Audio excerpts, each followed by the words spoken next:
Nous allons tourner nos Bibles dans deux textes qui vont me servir de charnière pour pouvoir donner mes quelques conseils avant qu'on passe à la bénédiction. Nous sommes dans le livre de Genèse, chapitre 24, le verset 67. Genèse 24, verset 67. Je lirai également Ruth, chapitre 3, de 1 à 5. Genèse 24, verset 67, il est dit: Isaac conduisit Rebecca dans la tente de Sarah, sa mère. Il prit Rebecca, qui devint sa femme, et il l'aima. Ainsi fut consolé Isaac, après avoir perdu sa mère. Ruth, chapitre 3, versets 1 à 5. Naomi, sa belle-mère, lui dit: Ma fille, je voudrais assurer ton repos, afin que tu fusses heureuse. Et maintenant, Boaz, avec les servantes duquel tu as été, n'est-il pas notre parent? Voici, il doit vanner cette nuit les orges qui sont dans l'air. Lave-toi et oigne-toi, puis remets tes habits, et descends à l'air. Tu ne te feras pas connaître à lui, jusqu'à ce qu'il ait achevé de manger et de boire. Et quand il ira se coucher, observe le lieu où il se couche. Ensuite, va, découvre ses pieds et couche-toi. Il te dira lui-même ce que tu as à faire. Et elle lui répondit: Je ferai tout ce que tu as dit. Que Dieu bénisse sa parole. Au travers de ces textes, j'aimerais vous parler, Jaël et Grâce, d'un mariage qui assure le repos. Un mariage qui assure le repos. Quand nous lisons dans le texte de Naomi, il dit: J'aimerais assurer ton repos. Elle lui parlait d'un mariage. Elle lui parlait qu'elle voulait lui proposer un homme avec lequel ils vont se marier. Mais elle précise quelque chose qui est très important. Elle dit: J'aimerais que ce mariage-là t'assure le repos. Plusieurs personnes, quand ils entrent dans le mariage ou quand ils veulent se marier, il y a plusieurs raisons qui les poussent à le faire. Certains, c'est l'âge, parce qu'ils sont devenus assez vieux, ils pensent qu'il faut qu'ils se marient. Il y a d'autres personnes, c'est des déceptions de la vie. Ils se disent: quand je serai chez moi, au moins je pourrai faire mes choses comme moi. Parce que j'étais chez mon oncle, j'étais chez ma tante, on me traitait d'une manière, j'aimerais être chez moi, où je peux décider à mon plein gré. Certains, c'est la mort d'un parent. Il y a toujours quelque chose que quelqu'un recherche en voulant se marier, qui va le rendre heureux, au fait, qui va le combler, qui va lui permettre de faire les choses qu'il veut.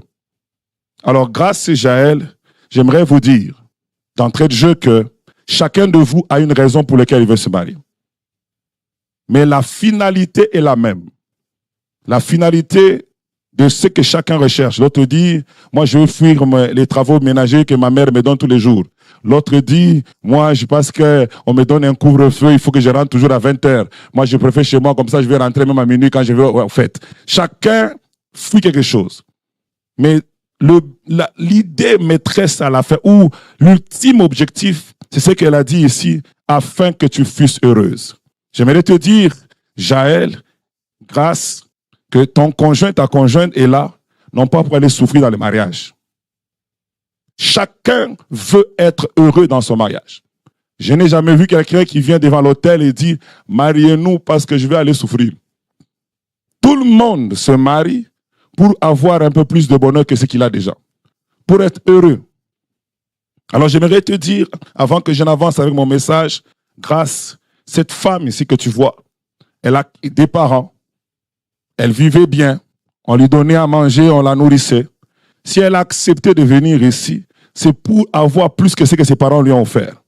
Elle a besoin d'être heureuse. Elle n'a pas besoin de venir souffrir chez toi. Elle n'a pas besoin de venir pleurer chez toi.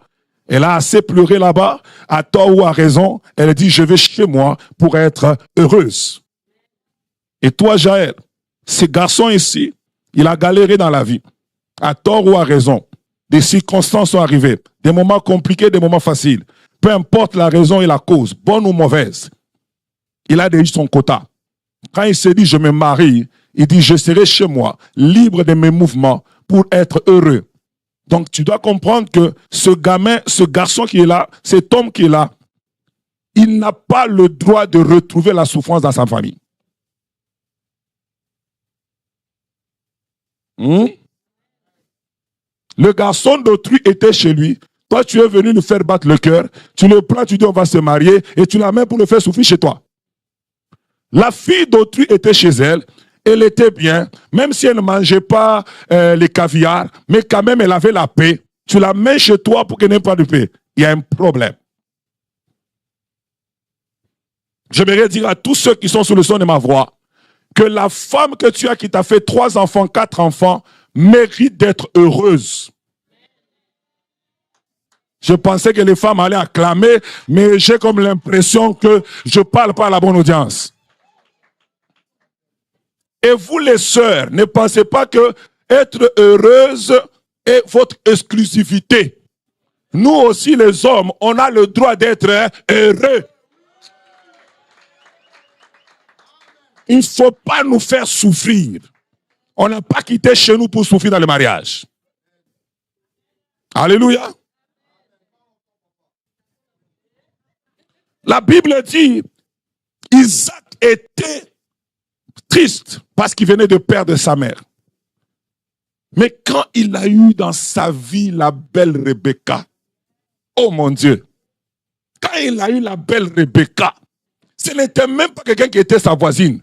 Ce n'était même pas quelqu'un qui le connaissait, comment Isaac aime, c'est quoi il aime.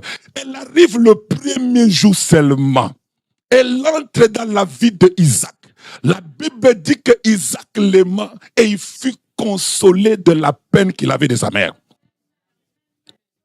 Tu dois devenir l'objet de consolation de Jaël. Tu dois devenir l'objet de consolation de grâce. Alléluia. C'est très important. Plusieurs personnes quittent ou veulent quitter, ont envie de, c'est comme s'ils sont sur une chaise éjectable dans leur mariage. Chaque matin, ils se disent, c'est demain, je quitte ou je quitte pas. Quand ils pensent, je reste encore. Et donc, ils sont à cause du fait qu'ils ne sont pas heureux. Quelqu'un qui n'est pas heureux a envie de quitter lui. Ma prière et mon vœu, c'est qu'en vous mariant aujourd'hui, que vous soyez le plus heureux de toute la terre. En vous mariant aujourd'hui, que vous soyez heureux, que ce soit le mariage où on essuie vos larmes.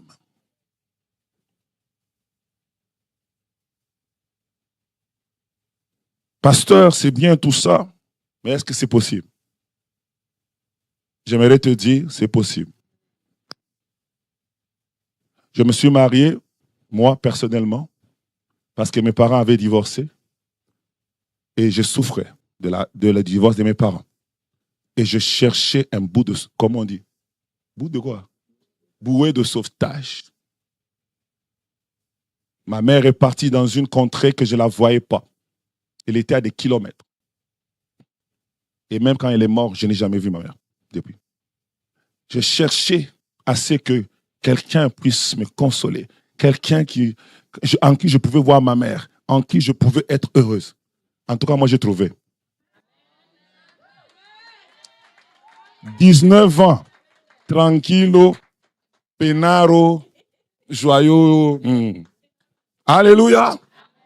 C'est pourquoi je prie que cela soit votre partage. Que ce soit votre partage. Alors, j'aimerais vous donner quelques conseils qui nous ont aidés, qui ont aidé mes aînés dans la foi, qui ont aidé les personnes que j'ai lues dans des livres, qui ont aidé plusieurs personnes à pouvoir avoir un mariage qui assure le repos. C'est quand, toi tu es un Moussoaïl, tu sais que je voulais dire quelque chose. On dit, Kumashike Kukukimia. Toi tu n'es pas Moussoaïl, je vais t'expliquer. Hein? Namatoi Kimia. Kimia Namatoi, c'est ça? Hein? Moi, je ne suis pas lingalaphone. Donc, à voir que même si je suis dans mon mariage, j'ai la paix. C'est ça le mariage qui assure le repos. Le repos, ce n'est pas dormir. Le repos, ce n'est pas l'absence du travail. Le repos, c'est juste le fait que tout va bien. Même quand on n'a rien, on est heureux. Même quand on dort sur un seul petit lit simple, on est heureux. Même quand on n'a pas mangé, on a bu seulement de l'eau, mais on est les plus heureux au monde. Moi, j'étais un petit étudiant avec une santé effilée filiforme. Quand j'ai épousé cette dame ici, on marchait dans les rues de l'Allemagne, très heureux. On n'avait pas on n'avait pas les voitures qu'on a aujourd'hui, mais on était heureux. Et c'est ça mon but. Être heureux, c'est pas avoir des millions. Il y a des gens qui ont des limousines, des grandes maisons, mais qui souffrent dans leur mariage. Comment on peut faire pour que ton mariage, mon mariage, soit un mariage qui assure le repos? Pas un repos saisonnier, on a dit qui assure le repos. Assurance du repos. L'un des éléments que je vous donne aujourd'hui, c'est que chacun des conjoints doit être né de nouveau. J'aimerais vous faire comprendre que si vous n'êtes pas né de nouveau, même si vous faites quoi, même si vous allez sur la plage de Cancun, même si vous allez quoi, le trouble viendra toujours. Parce que le cœur de l'homme est mauvais. On a besoin d'être né de nouveau. Vous allez dire, pasteur, pourquoi tu leur donnes ce conseil? Ils sont déjà enfants de Dieu, ils sont à l'église, c'est pour cela. Mais nous avons plusieurs personnes qui viennent à l'église, qui sont enfants de Dieu, mais qui ne vivent pas en enfants de Dieu chez eux. Être enfant de Dieu dans les quatre murs est une chose. Mais vivre avec sa femme, son mari, en enfant de Dieu est une autre chose. Il y a même des pasteurs qui ne vivent pas en enfant de Dieu devant leur femme. Il y a même des ministres qui ne vivent pas en enfant de Dieu devant leur mari. J'ai entendu des pasteurs insulter leur femme.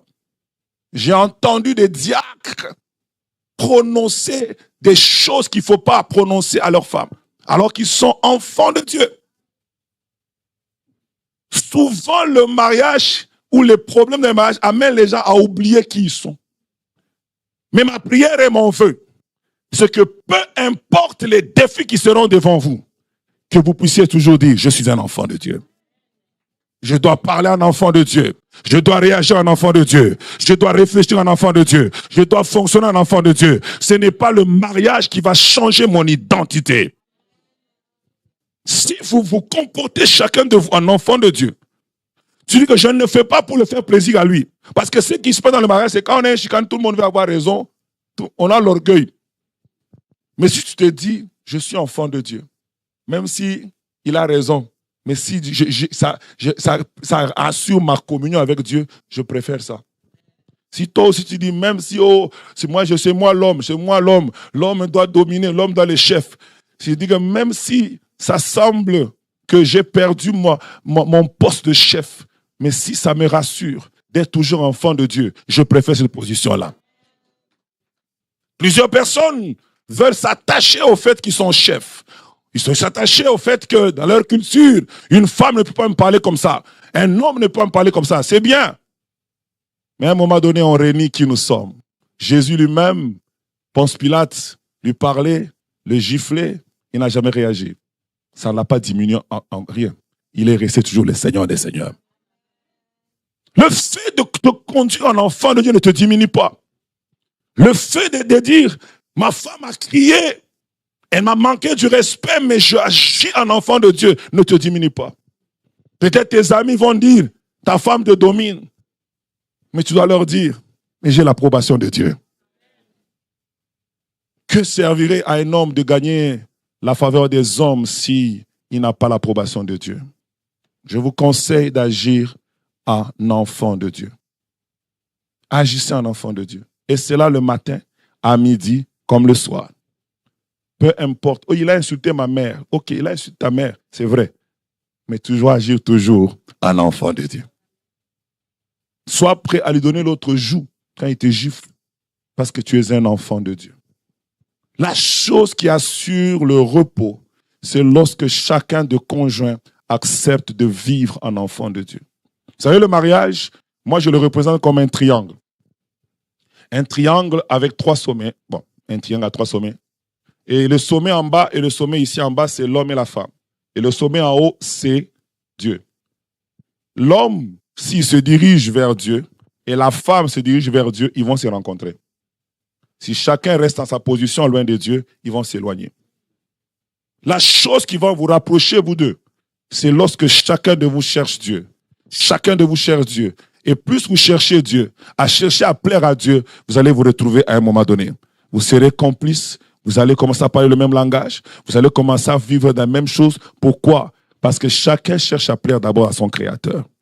Je prie le Seigneur que cela soit votre partage. La deuxième chose que j'aimerais partager avec vous, c'est que chacun de conjoints doit travailler à offrir la paix intérieure à son partenaire. Vous devez comprendre que c'est ton devoir de s'assurer que ta femme est en paix. Quand elle a des soucis, moi des fois ma femme est calme, je dis ça va. En fait, c'est mon devoir de savoir si elle va bien, de savoir si c'est quelque chose qui la préoccupe. Je travaille là-dessus. Est-ce que ça vient de moi, le fait qu'elle est calme? Est-ce que c'est un problème dans sa famille? Est-ce que c'est un problème au travail? Ça m'intéresse. Il faut que tu t'inquiètes de savoir est-ce qu'elle est heureuse à tout moment de ta vie. Et toi aussi, tu dois t'inquiéter de si il est heureux. Est-ce qu'il est en paix? Qu'est-ce qui le dérange? Peut-être au travail, on lui a donné des défis. Tu peux lui dire, mon champion, ça va aller. On a besoin de travailler à la paix intérieure de chacun d'entre nous. Plusieurs personnes et plusieurs mariés, au lieu de travailler à la paix intérieure, nous travaillons à détruire cette paix. Par des querelles, par des disputes. J'aimerais vous faire comprendre que les querelles ne construisent jamais, mais ça laisse des blessures intérieures. Vous savez, on m'a invité à prêcher en novembre un message, un thème qu'on m'a demandé d'exploiter qui m'a fait réfléchir. On m'a dit, pasteur, est-ce que tu viens nous prêcher sur la guérison des blessures accumulées au cours du mariage? J'ai dit, aïe. J'ai dit, ok.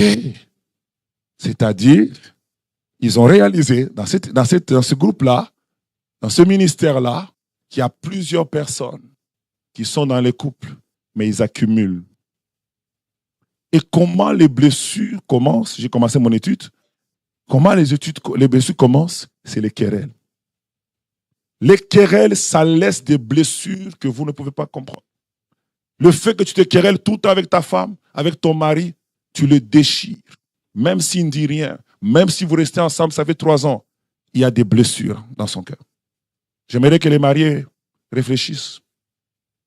Tu vois tous les temps que tu te disputes avec elle là, tu vois tous les temps que tu te disputes avec lui, tu es en train de le blesser. Même si vous vous demandez pardon, mais tu l'as blessé. Pardonnez-la, pardonnez, mais la blessure est là. C'est un autre travail de la guérison. C'est pourquoi je vous dis à vous d'éviter ces choses. D'éviter cela. Écoutez ce que la Bible dit par rapport aux querelles. Proverbe 17, verset 1. Proverbe 17, verset 1 m'a choqué. Écoutez. Mieux vaut un morceau de pain sec avec la paix qu'une maison pleine de viande avec des querelles.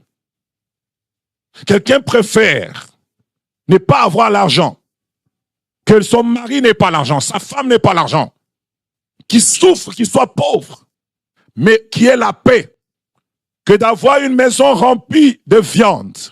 Le congélateur est plein.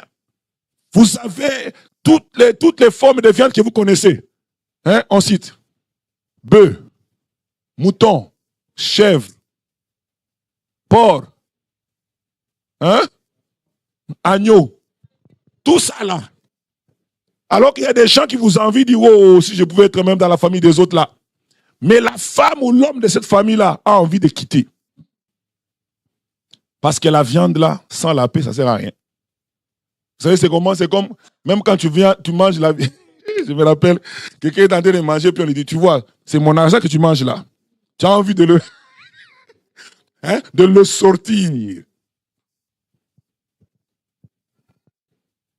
Proverbe 21, verset 9. Il dit, mieux vaut habiter à l'angle d'un toit. J'ai commencé à me représenter l'angle d'un toit. J'ai dit, c'est comme au coin là.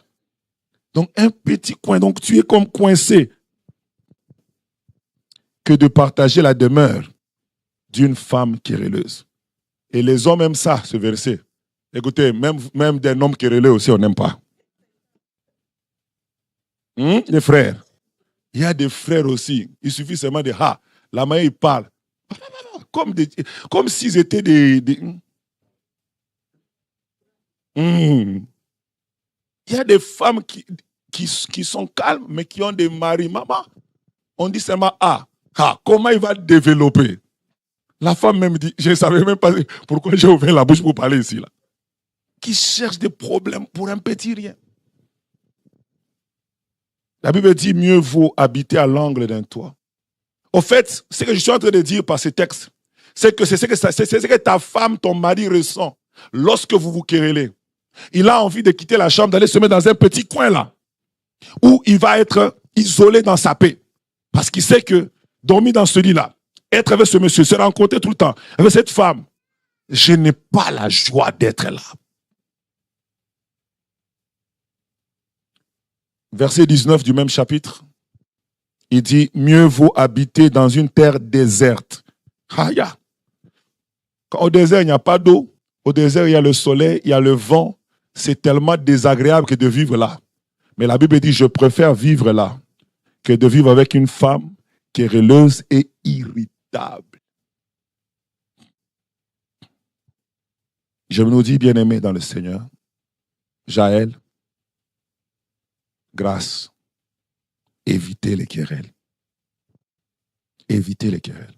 Travaillez fort pour que les querelles soient les plus rarissimes possibles de votre couple. Si vous voulez rester longtemps dans votre couple et vous voulez vivre heureux et vous voulez assurer le repos de chacun, il faut que les querelles ne soient pas nombreuses, pour ne pas dire qu'elles soient carrément absentes. C'est ce qui fait que les gens prennent le temps avant de rentrer chez eux. Et après le travail, il va passer voir Albert. Après Albert, il va voir Antoine. Après Antoine, il va voir Maurice.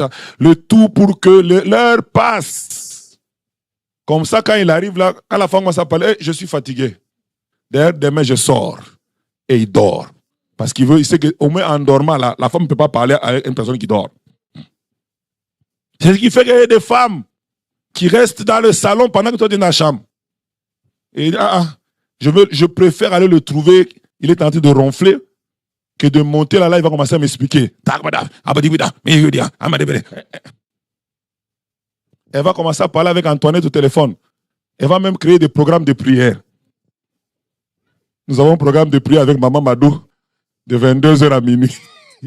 Comme ça, comme elle sait que toi tu dors toujours à 22h30, et dit chance, on va échapper un peu à ça. Ma prière, c'est que chacun de vous travaille à donner la paix intérieure à son partenaire.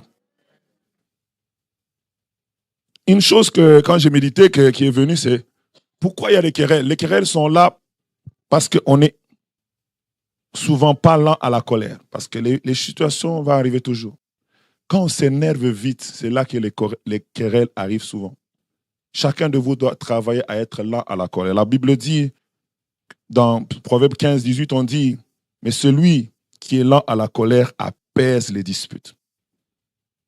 Quand tu es lent à t'énerver, ça évite les disputes. Et la deuxième chose qui fait qu'il y a trop de querelles, c'est la moquerie. Quand tu parles à ton mari, et puis ton mari te dit quelque chose, et puis tu commences à dire, hey, tu ne sais même pas comment réfléchir. Tu te moques de lui. Même si tu avais raison, tu viens d'augmenter la température de la colère intérieure. La moquerie fait en sorte que la colère s'intensifie. Quand tu te moques de ton partenaire, parce qu'il a mal réfléchi, parce qu'il a mal donné sa décision, ça augmente. La Bible dit dans Proverbe 22, 10, il dit, chasse le moqueur et la querelle prendra fin. Quand tu te moques, quand tu vis comme un moqueur par rapport à ton mari, par rapport à ta femme, tu es en train d'exciter la colère. Un couple un jour m'appelle, il me dit, pasteur, viens, si tu ne viens pas, le mariage finit là. Et c'était à 2h30 de là où j'habitais. J'ai pris la voiture, j'ai roulé. Vous savez, quand tu roules et tu sais que tu vas avoir un problème, tu réfléchis, qu'est-ce que tu vas dire pour régler le problème. Le chemin était dur. Je fais que réfléchir, Seigneur, comment je vais faire? Est-ce que je vais réussir? Est-ce que je vais les aider? Parce que là, ils m'ont dit, si je ne viens pas, tout est fini. J'arrive. Et quand je pose le problème, les petits problèmes, l'homme a dit ça, la femme a dit ça, mais la femme a dit une chose que j'aimerais te dire aujourd'hui. Elle a dit, cet homme, parce qu'il est universitaire, pendant qu'il étudiait, moi j'étais à la maison, je l'ai supporté, j'ai fait à manger pour lui, j'ai fait ses lunchs. Maintenant, il a fini l'université. Moi, j'ai fait seulement, comment on appelle ça, secondaire, fini seulement le secondaire. Mais aujourd'hui, il me méprise parce qu'il a eu université. Et tout ça parce que elle avait donné une idée. Et son mari a se moqué de l'idée parce qu'il dit, ah, ça, je ne sais pas comment rapporter ce qu'il avait dit, mais il a, pour moquer, pour dire qu'il n'a pas bien réfléchi. La moquerie amène les disputes, amène les querelles, qui peuvent amener même à un divorce. Un couple ici à Québec, 14 ans de mariage, le mari m'appelle et dit, la femme a quitté la maison. On m'a appris que toi, tu aides les couples. J'ai dit, ok, viens me voir. Il vient me voir. C'est quoi le problème? Il dit, moi, je venais. La femme venait. Je dis, je ne sais pas. La femme venue du travail. On lui a donné une promotion. Elle est entrée à la porte. Elle a dit, je suis devenu chef de mon département, chef d'équipe. Et l'homme dit, à la blague, à ce que la femme vient de dire, l'homme dit, ah, mais moi, je suis médecin. C'est tout ce qu'elle a dit. La femme a capoté. Pourquoi? Parce qu'en fait, tu viens me dire que ce poste que j'ai eu ne vaut pas la peine. Toi, tu es médecin. Toi, tu es quelque chose. Moi, je ne peux pas venir me réjouir du fait que j'ai quitté A, je suis devenu AB. Comme toi, tu es monsieur le médecin, toutes les bonnes choses, c'est pour toi. Reste. La moquerie est une mauvaise chose. Alléluia. La troisième chose que je vous conseille aujourd'hui, c'est d'avoir le soutien mutuel. Vous devez vous soutenir mutuellement. Le mariage est sans repos lorsque l'un des conjoints se sent écrasé par les tâches ou les responsabilités familiales. Vous vous êtes mariés pour que ça marche. Vous ne êtes pas mariés pour que chacun fasse sa belle vie et laisse à l'autre tout. Plusieurs personnes que j'ai dû à traiter, le problème c'est que chacun fuit ses responsabilités. L'homme, il est là, il donne l'argent, il n'est jamais là pour les devoirs des enfants. La femme est là, elle fait ses choses. Et à un moment donné, l'un des conjoints constate que la maison est sale, et les choses sont ça, et les enfants, et dit non, non, non, ça ne va pas, je suis comme une esclave dans cette maison. Et j'aimerais dire une parenthèse parce qu'il y a des ministres de Dieu et des serviteurs de Dieu. L'église ne doit pas prendre plus de temps au point que ta femme se sent écrasée. Les sœurs, dites amen, parce que les frères ne le diront pas. Amen. Si ta femme sent que tu es toujours à l'église et que tu n'as pas le temps de l'aider à balayer, tu n'as pas le temps de l'aider à faire les habits, tu n'as pas le temps pour tout ce qui est maison, c'est le début des disputes. Et c'est le début du manque de repos dans la famille. Votre foyer, votre maison, c'est votre responsabilité à vous deux. Non pas à l'homme seulement, non pas à la femme seulement. Il y a des femmes qui m'ont dit un jour, pasteur, ah, c'est lui l'homme, non? Donc elle bouffe son argent avec tranquillité et profondeur. Quand l'homme même manque l'essence, il dit, c'est lui l'homme, non? Moi, j'appelle ça, c'est criminel et c'est cruel. Un couple, un jour, ils avaient ce genre de problème. Je leur ai demandé qu'on fasse le bilan financier. J'ai dit à la femme, écris-moi, tu gagnes combien et tu dépenses combien? Tu payes quoi? La femme, l'homme, tu écris, tu gagnes combien et tu dépenses combien? Chacun de son côté. Et quand ils sont venus dans mon bureau, l'homme avait un grand salaire. La femme avait un moyen salaire et prenait aussi l'argent des enfants. Mais quand on a fait le bilan, ce qui restait après dépenses, la femme était plus riche que l'homme. Parce que l'homme paye la maison, paye la voiture, paye X, Y choses, les assurances, tout ça. Mais la femme, elle, son argent, c'est je paye le téléphone. Je paye... et quand on a regardé à la fin, la femme était plus riche que l'homme. J'ai dit à la femme, maintenant quand ton mari te demande $20 pour l'essence, pourquoi tu dois lui dire que je t'emprunte, tu vas me remettre?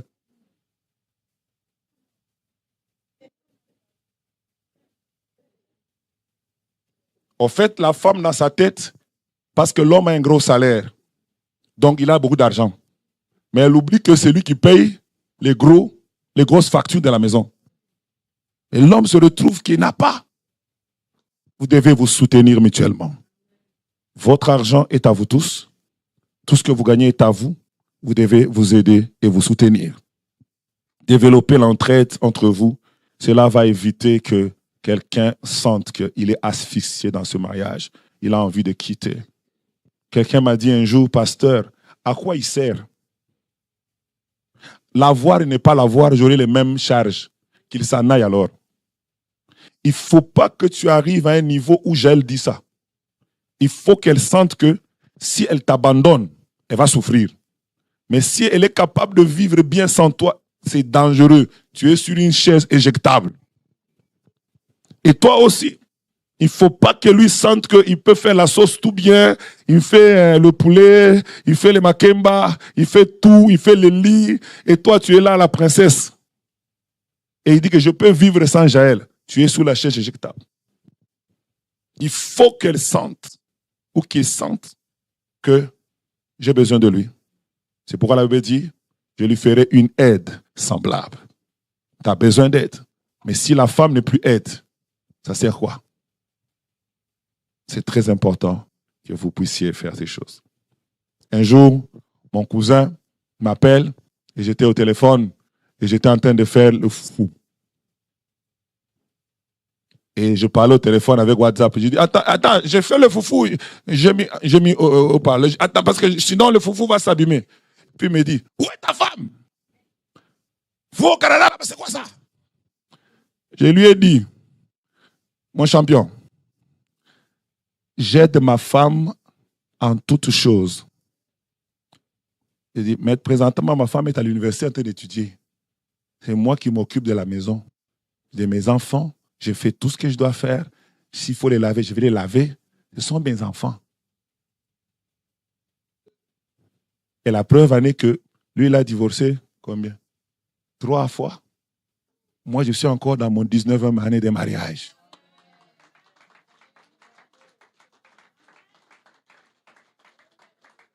Donc arrête de dire, je suis l'homme. Non, il y a des moments où ta femme ne peut pas. Il y a des moments où elle est malade.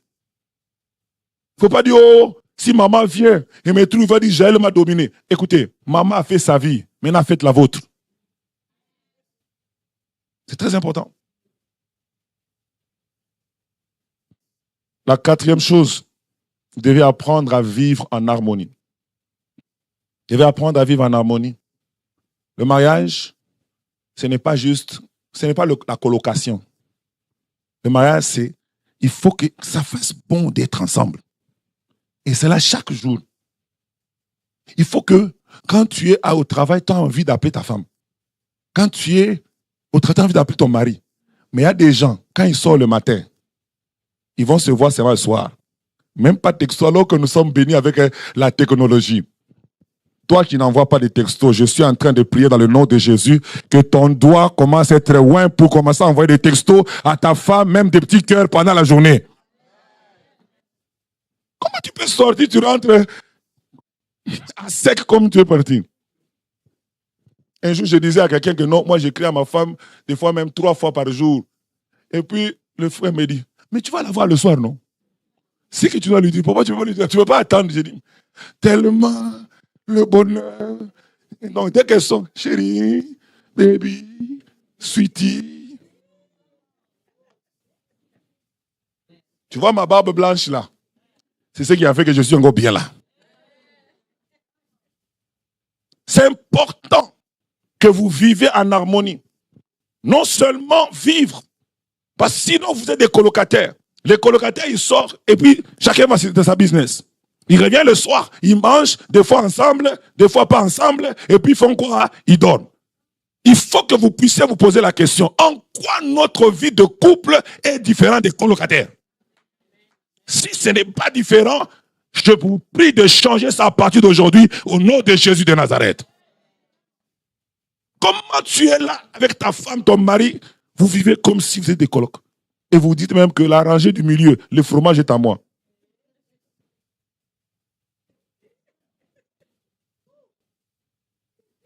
Alléluia. C'est moi qui ai acheté le beurre. Toi, tu achètes souvent la margarine. Non, c'est pas comme ça. On est en couple. La Bible dit, de deux ne feront qu'un. C'est-à-dire qu'il n'y a plus l'argent de l'autre, c'est notre argent. Il n'y a plus le fromage de l'autre, c'est notre fromage. Nous sommes un maintenant. Il faut créer cette harmonie. Il y a deux éléments nécessaires pour vivre l'harmonie. Il y en a beaucoup, je peux faire un séminaire là-dessus, mais ce que j'ai eu pour vous, c'est deux. La première, c'est la considération. Si vous voulez développer l'harmonie, vous devez vous considérer l'un de l'autre. Il faut que tu valorises ton mari. Il faut que tu valorises ta femme. Il faut que ta femme elle-même sente que ce monsieur me valorise. Quand je marche, quand il me regarde, quand il parle de moi dans sa famille, quand il parle de moi chez ses amis, j'ai de la valeur. Malgré mes erreurs, malgré mes fautes, j'ai de la valeur. Il faut que ça soit ainsi.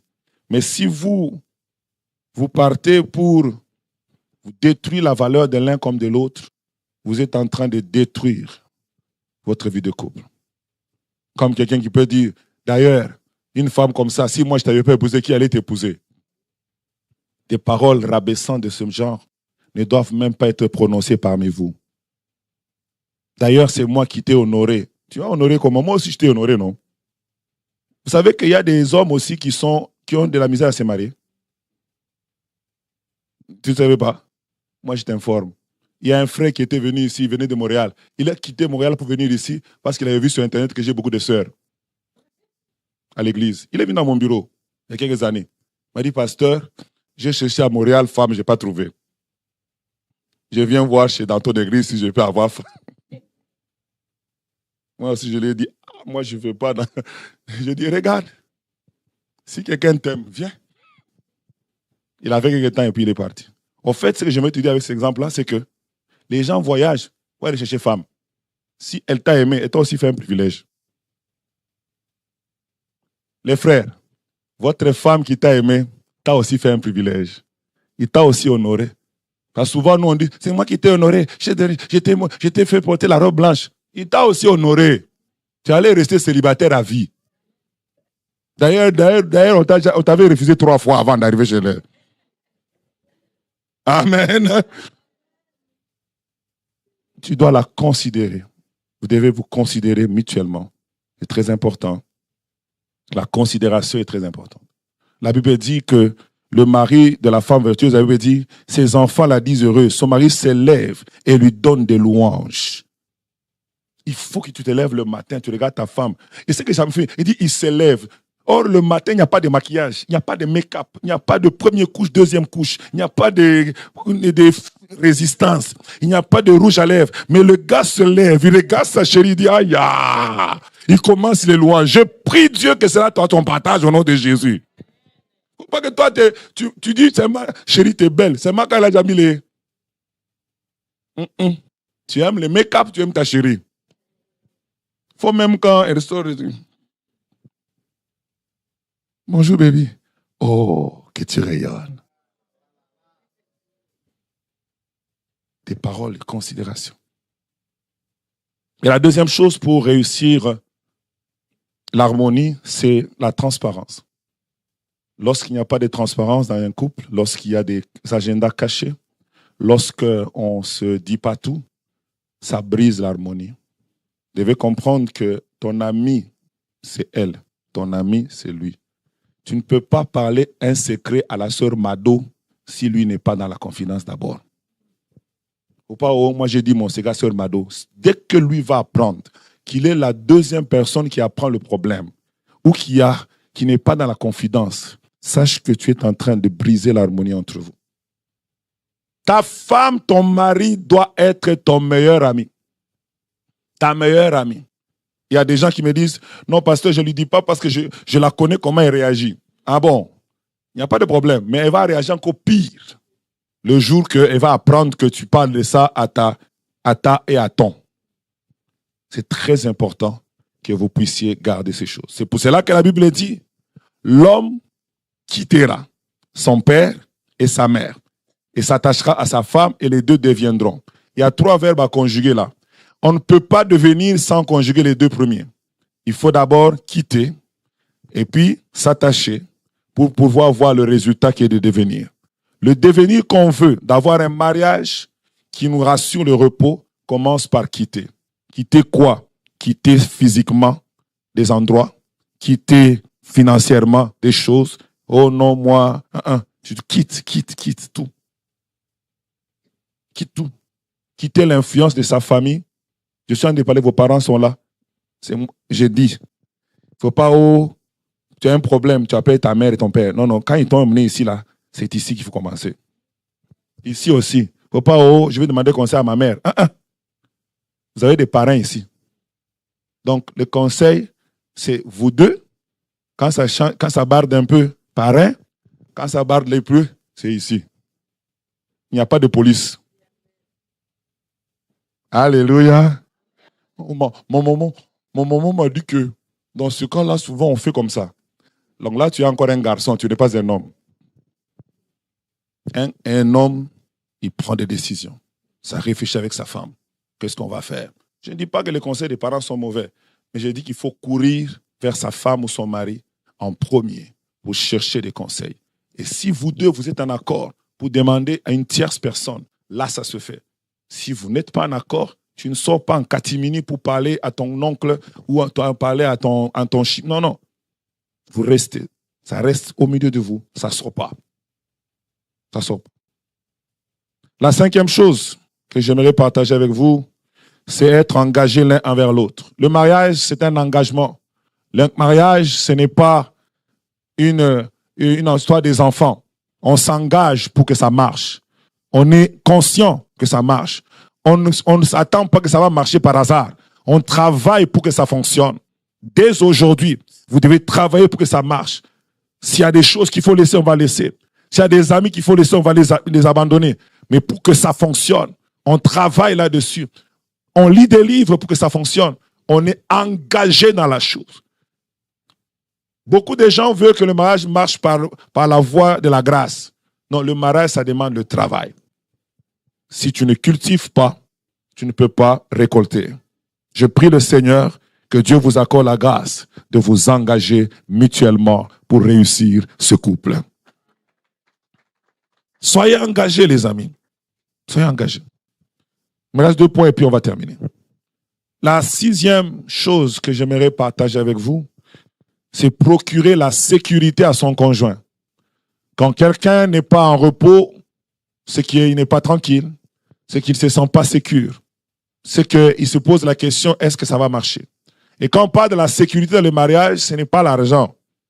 Plusieurs personnes, quand ils disent « je sécurise ma femme », c'est qu'il va acheter des choses, il va lui dire que tu sais, on a un compte aux Caraïbes, si je meurs demain, sache que tu ne vas pas souffrir.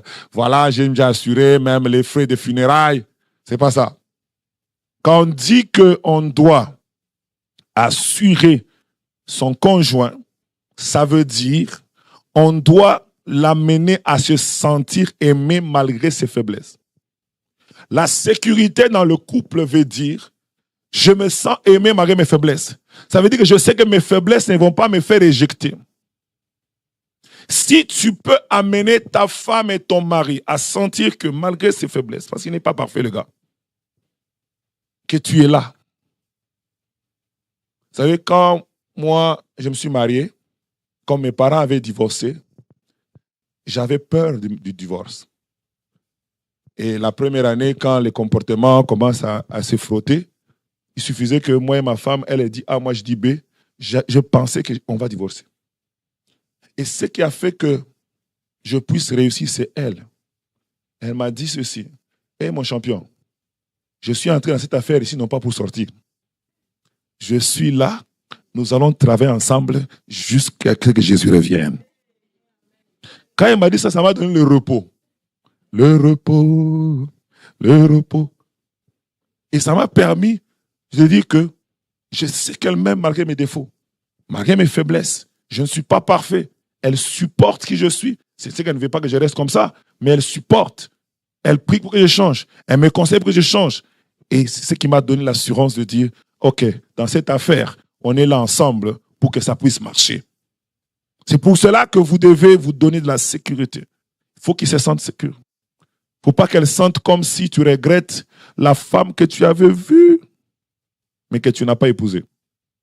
Il ne faut pas qu'elle lui sente, elle aussi, et toi aussi, tu dis, vraiment, je ne sais pas qu'est-ce que ça m'a pris. Surtout quand on se chicane.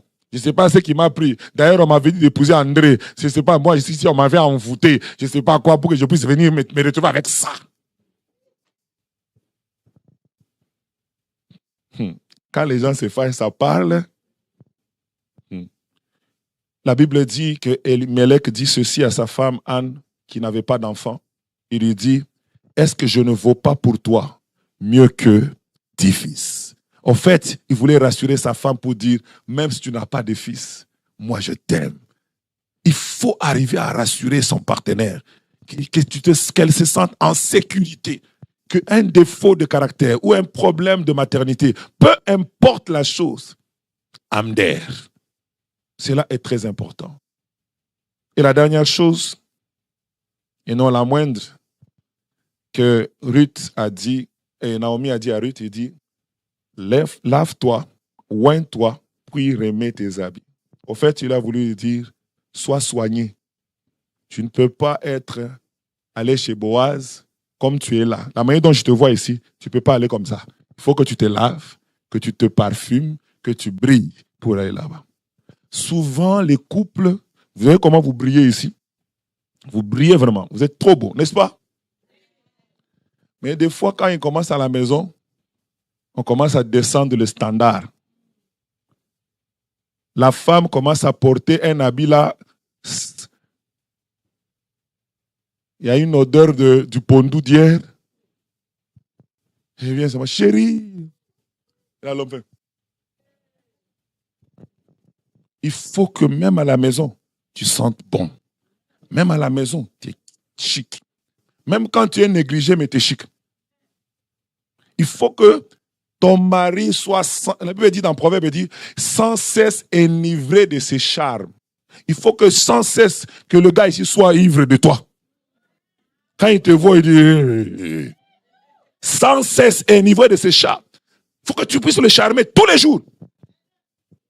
Parce que là où il va au travail, il est au cégep, il y a des petites sœurs là qui mettent les cheveux comme ça, les cheveux comme ça, les cheveux en arrière. Quand ils ont un problème d'ordinateur, ils disent, monsieur, mon ordinateur ne marche pas. Puis là, il vient.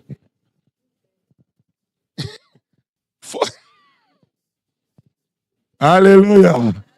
Il faut que tu puisses, tu comprends ma fille? Tu frappes fort. Même les ongles là, tu frappes fort. Il ne faut pas dire des ongles, c'est devenu noir là-bas. Tu t'arranges pour lui. Il ne faut pas dire, oh, on ne sort pas alors, pourquoi je vais faire ça? Tu fais parce que lui, le gars là, l'amour des hommes se trouve dans les yeux. Il faut voir. Tu t'arranges, sois toujours coquette pour lui. Il ne faut pas qu'il te regarde, il a envie de regarder ailleurs. Non, il faut qu'il te regarde, il dit, viens. Tu regardes encore deuxième fois. Tu regardes encore deuxième fois. Il faut ça. Il dit, oigne-toi, lave-toi, parfume-toi et habille-toi avant d'aller voir Boaz. C'est important que tu paraisses bien. Et toi aussi, frère. Les sœurs m'ont reproché parce que je prêchais toujours quand il y a eu des sœurs qui m'ont rattrapé dans les couloirs. Dit pasteur, non, c'était dans une conférence de couple. Dernièrement, une maman s'était levée. Elle a dit, pasteur, donc ça veut dire qu'il n'y a que nous qui devons nous restaurer. Et ils peuvent avoir une barbe façon. Donc maintenant, je corrige. Vous aussi, les frères, arrangez. Toi, comme tu es bien taillé les cheveux là, il ne faut pas que ça fasse après 6 mois pour encore aller voir monsieur le coiffeur. Il faut que tu puisses garder. Hein? Moi, quand je suis tellement occupé que ma femme me dit, elle me dit ça gentiment, elle me dit, ah, tu es un jeune. Donc, elle me fait comprendre que tu es désordonné. Là, moi-même, je vais souvent m'ouvrir chez le coiffeur pour m'arranger. Tu dois comprendre que ta femme a aussi besoin quand il te regarde, il dit, hey, voici l'homme. Il ne faut pas que quand il te regarde, il dit, Seigneur, cet enfant ici qui s'habille comme les drapeaux de la Zambie. Les couleurs, façon. Il faut qu'on voit l'esthétique, il faut qu'on voit l'élégance. Même quand tu es à la maison, tu portes une culotte, on sent que ça a matché. Et même votre haleine, là, vous l'arrangez bien. Il ne faut pas que, quand tu veux, chérie, il a envie de hypnotiser. Non, il faut arranger un peu son haleine aussi. Un couple était venu me voir, la sœur me dit, et l'homme me dit, non, ma femme ne veut pas me connaître intimement et tout et tout. J'ai dit, hey, je connaissais la maman, là, j'ai dit, là, je la respectais beaucoup. J'ai dit, comment la maman elle a pu faire ça? Je rattrape la maman après le culte. J'ai dit, maman, désolé de poser la question, mais je n'ai pas le choix. Ton mari m'a dit que toi, tu le prives. C'est quoi? Et il dit, c'est tout ce qu'il t'a dit. J'ai dit oui. Et il dit, il n'a pas tout dit. Je le prive pourquoi? Je lui ai dit souvent qu'il faut, avant de dormir, qu'il prenne sa douche. Il ne prend pas. Lui, quand il prie comme... Là, il transpire. Donc, c'est comme si on l'a versé un seau d'eau. Et puis, quand il a fini de prier, la prière va pour dormir. Il a fini de prier avec la sueur. Et puis, il entre dans le lit. Et après, le soir, il fait comme ça. Là, quand je sens seulement l'odeur de la sueur, là, j'invente une raison. Chérie, est-ce que demain... Au fait, ça a touché leur intimité parce qu'ils n'étaient pas propres. La vie de couple, s'ils sont venus même en parler, c'est parce que la propriété a enlevé le repos dans leur famille. Si vous n'êtes pas propre, vous êtes seulement élégant pour les mariages, je vous dis la vérité, c'est pour cela que votre mari ne vient pas souvent à la maison. C'est pour cela que ta femme est en train souvent de t'esquiver. C'est parce que tu n'es pas attrayant. Si tu veux assurer le repos dans votre couple, frappe fort, mon cher. Tu ne vois pas seulement nous. Elle frappe, je frappe. Nous nous frappons mutuellement. Alléluia. Que Dieu soit béni. Que Dieu vous bénisse et qu'il vous accorde sa grâce et qu'il vous amène à réussir votre couple.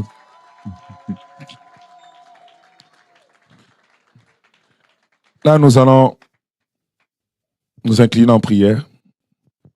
Père, je prie pour tous les couples qui sont dans cette salle. Tu m'as donné ces paroles pour nous. Je prie que le Saint-Esprit les poursuive dans leur vie afin qu'ils corrigent ce qui a corrigé pour que leur mariage soit un mariage qui assure le repos. Je prie pour mes bien-aimés que nous allons conduire à la bénédiction nuptiale tout à l'heure. Je te demande, Seigneur, que tu leur accordes ta grâce, qu'ils ne puissent pas se marier pour se faire souffrir, qu'ils ne puissent pas se marier pour pleurer tous les jours. Mais je prie que leur mariage leur assure le repos. Que le Saint-Esprit amène ces 7 points dans leur vie et dans leur quotidien. Qu'ils le mettent en pratique, qu'ils le vivent. Seigneur, non pas à moi, mais à ton nom donne gloire lorsque ce couple sera heureux. Au nom de Jésus-Christ. Amen.